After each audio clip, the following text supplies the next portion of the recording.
여러분 안녕하세요. 11시 30분 데이트. 독수리 오자매가 진행을 맡고 있는 첫 방송입니다.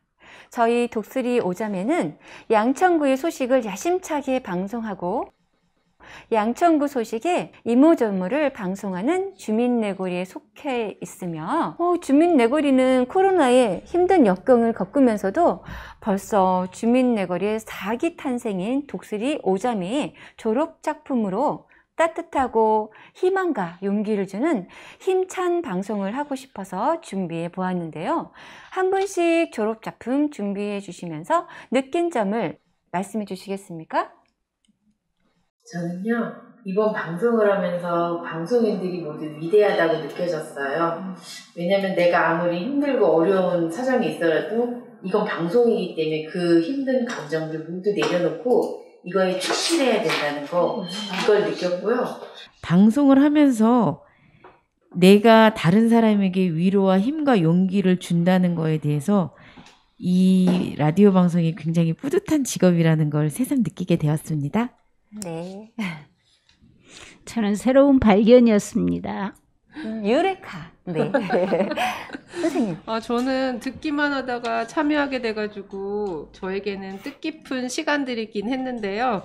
앞으로도 라디오를 듣다 보면은 저희가 이제 준비했던 이런 과정들이 다 생각나서 더 뜻깊고 감동적이지 않을까 이런 생각을 해보는 계기가 됐던 것 같습니다. 네, 맞습니다. 저는 작년부터도 이걸 하고 싶었었는데 계속 못해서 아쉬웠었는데 올해 이렇게 주민 네거리에 4기로 들어오게 돼서 정말 행복합니다. 선생님은?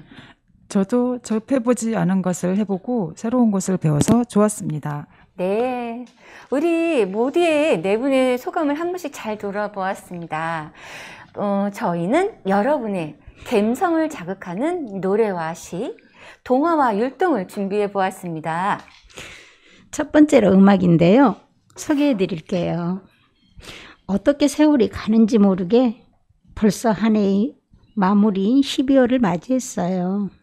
날씨가 추워져서 몸도 움츠려지고 마음도 역시 움츠려지는데 코로나가 우리를 더욱 움츠리게 합니다. 그래도 우리에게는 희망이 있습니다. 밝은 내일의 희망이 온다는 것을 기대하고 다짐하면서 이 노래를 듣고 내일을 기대해보면 어떨까요? 윤도현의 나는 나비입니다.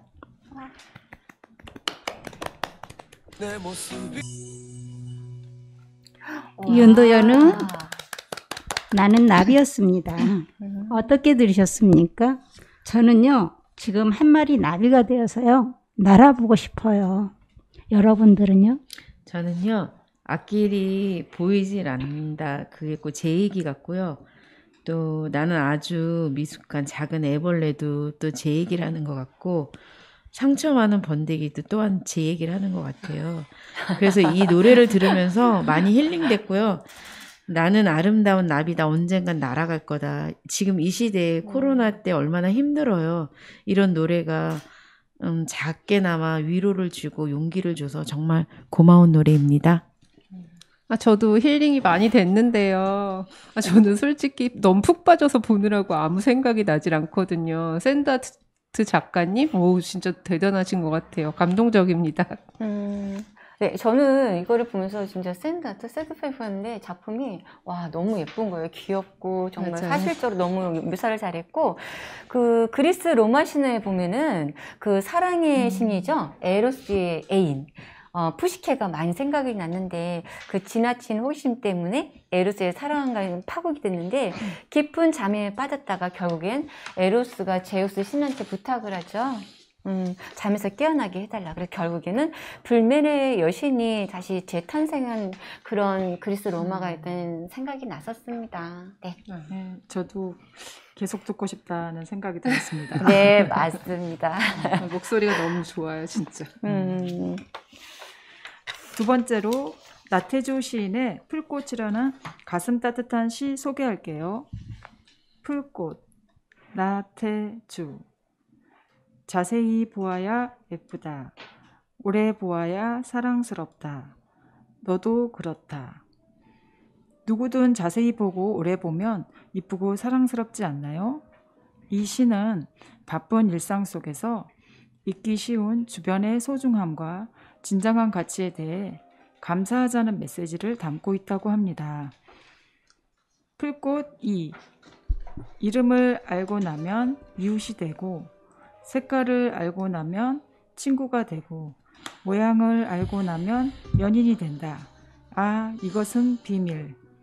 제 경험으로 보면 산책길에 만나는 이름 모를 풀꽃의 이름을 검색해서 찾아보고 그 다음날 다시 볼 때 굉장히 친근한데 우리 이웃들도 마찬가지겠죠? 풀꽃 3. 기죽지 말고 살아봐. 꽃 피워봐. 참 좋아. 이 풀꽃 3에 마음이 탁 풀어집니다. 꽃 피워봐. 참 좋아. 와우! 누군가 내게 어깨를 토닥토닥거리며 건네는 위로의 말 같아요. 길가에 피어나서 사람들의 눈 속에 담기기 어려울 풀들이 꽃을 피우는 순간 우리의 눈은 그 풀꽃에 머무르게 됩니다. 그렇게 사람의 관심, 사랑을 받는다는 것이 얼마나 좋은 것인지를 이렇게 단순하고 담백하게 말하다니 참 멋집니다. 자, 세 번째는 가족 사랑에 담긴 동화입니다. 한국인 최초로 세계 최대의 아동 문학상인 아스트리드 그린그렌 문학상을 받은 백희나 작가님의 구름빵을 소개합니다. 구름빵을 선택하게 된 이유로는 아이를 키우면서 제 가슴에 뭉클하게 뜨거운 감동을 주었던 그 시절을 소환할 수 있음에 선택하게 되었습니다. 그림책은 언제 읽어도 시대를 막론하고 그 시절의 감정을 소환할 수 있음에 더욱 소장하고 싶고 그때를 그리워하는 어린 아이고픈 동심을 갖고 있으니까요. 전 세계가 극찬한 구름빵의 묘미도 바로 그 시대를 넘나들며 주변을 돌아볼 수 있도록 가족의 소중함을 일깨워줄 수 있음이 가장 큰 매력이 아닐까 싶습니다. 어린 시절 종이 인형을 방불케 하는 그림체와 책의 내용이 주는 가족에는 항상 혼자를 꿈꾸지만 그런 나를 지탱해주는 존재는 결국 가족임을 말이죠. 구름빵 속으로 들어가 봅니다. 어느 날 아침 눈을 떠보니 창밖에 비가 내리고 있었어요. 구름빵의 첫 장면은 이렇게 시작됩니다. 주인공 나는 비 오는 새벽 동생을 깨워 밖으로 나가요. 나와 동생은 나뭇가지에 걸린 작은 구름을 발견하고 엄마께 갖다 드려요. 엄마는 구름으로 빵을 만들었는데 이 빵은 참으로 신기한 빵이에요. 빵을 먹으면 구름처럼 하늘을 날 수 있는 능력이 생기니까요. 아빠는 지각할까봐 아침도 못 먹고 급하게 회사로 출근하셨는데 우리는 배가 고픈 아빠가 걱정이 돼요. 우리는 구름빵을 한 입 크게 베어 물고 아빠에게 빵을 갖다 드리기로 결심해요. 우리는 과연 아빠를 만날 수 있을까요? 제가 개인적으로 가장 좋아하는 장면이네요. 홍비와 홍시는 구름을 빵을 먹고 두둥신 하늘을 날 수 있게 되자 콩나물 시루 같은 버스를 타고 있는 아빠에게 빵을 전할 수 있었어요. 아빠는 무척 배고프실 거야. 우리 아빠한테 빵을 갖다 드리자. 라면서 아침도 먹지 못하고 출근한 아빠를 찾아 나섰죠. 구름빵을 나눠 먹는 아빠는 아이들과 함께 하늘을 날아 겨우겨우 늦지 않게 회사를 도착할 수 있었어요. 가족을 위해 열심히 일하는 가장의 마음, 아빠에게 사랑을 전하고 싶은 아이들의 마음은 서로를 위하고 사랑하는 마음에 비롯돼요. 그러나 가족과의 관계 속에서 의무와 책임감을 잣대로 서로를 규정하고 비난하는 순간 가족은 가장 많은 상처를 주고받는 존재가 되기도 해요. 우리가 흔히 알고 있는 보편적인 가족의 형태는 결혼하고 자녀를 낳아 함께 밥을 먹고 삶을 나누며 가족 구성원과 함께 사는 형태를 나타내요. 저 또한 사랑하는 사람을 만나 결혼하고 자녀를 낳아 살다 보니 보편적인 가족의 형태를 이루며 살고 있어요. 가족의 형태가 사회적인 기준에 따른 것이든 혈연으로 맺어진 끈끈한 형태건 가족들이 내가 가장 사랑하는 사람이라는 사실에는 변함이 없어요. 그러나 가족이 준 상처가 제일 아프다는 말이 있을 정도로 가족은 종종 미움의 대상이 되기도 하는데요. 가족이 서로 상처를 주는 이유는 여러 가지가 있겠지만 그중 가장 많은 부분을 차지하는 것은 역할에 관한 규정이 아닐까 싶어요. 아빠라서 가장의 의무를 다해야 한다고 생각하고 엄마라서 집안일을 책임져야 된다고 생각하고 자녀들은 학생답게 그들의 역할을 잘 해내야 한다고 생각하니까요. 역할에 대한 고정관념으로 가족 모두에게 굴레를 씌우고 희생을 강요합니다.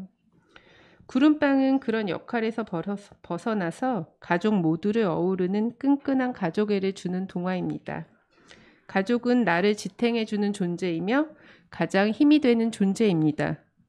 요즘 가족의 형태가 다양하게 변하고 있습니다만 가족의 형태가 어떻게 변화하든지 우리는 그 안에서 배워야 할 것이 진심으로 사랑하는 방법일 거예요.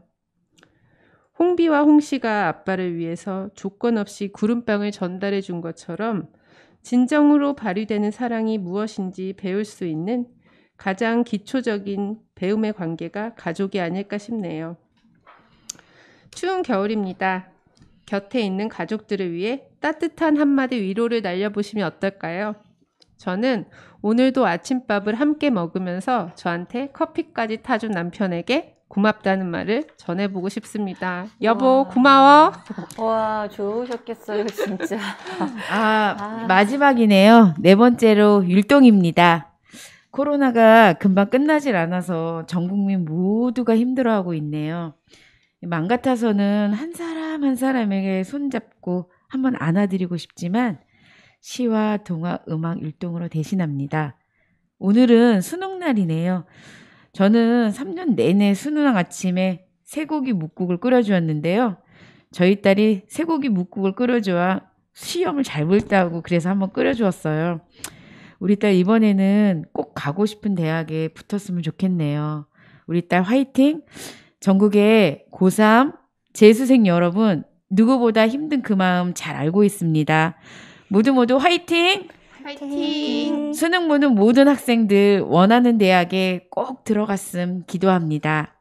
마지막으로 행복해요 율동으로 마무리해 보겠습니다. 힐링되는 시간이었으면 하는 바람으로 방송했는데요. 여러분 소감 한마디 부탁드릴게요. 제가 먼저 해볼게요. 저는 노래 들으면서 굉장히 제 얘기하는 것 같아서 감동받았고요. 또 시도 나를 사랑해야겠구나 하고 한번 좀 생각해 보게 되었고 동화도 가족에 대한 사랑을 한번 느낄 수 있어서 너무 좋았습니다. 그래서 오늘 방송을 하지만 제가 방송을 하면서 힐링받고 위로받고 너무 감사한 시간이었습니다. 저도 따뜻한 시간이었어요. 오늘 수능날이어서 아침부터 일찍 분주하게 움직이신 분들이 많을 텐데 오늘 오후는 더욱 따뜻하고 즐거운 시간 되실 수 있도록 저희와 함께 해주셔서 보이진 않지만 저희와 함께 해주셔서 너무 감사하다는 말씀 전하고 싶습니다.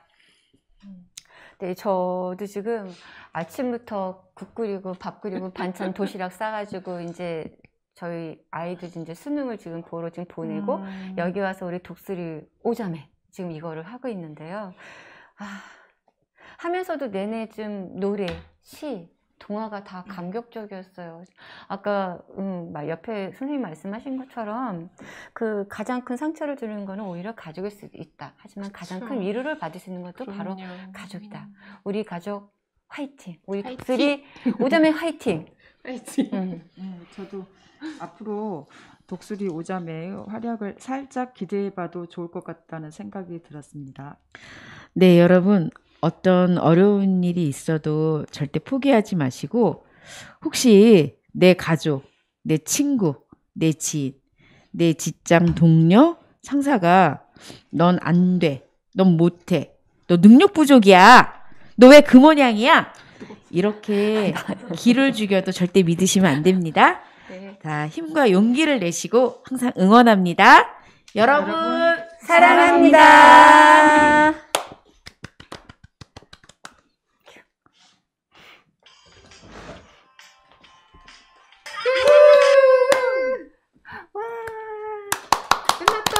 끝났다. 와, 고생하셨어요. 고생하셨습니다. 고생하셨습니다.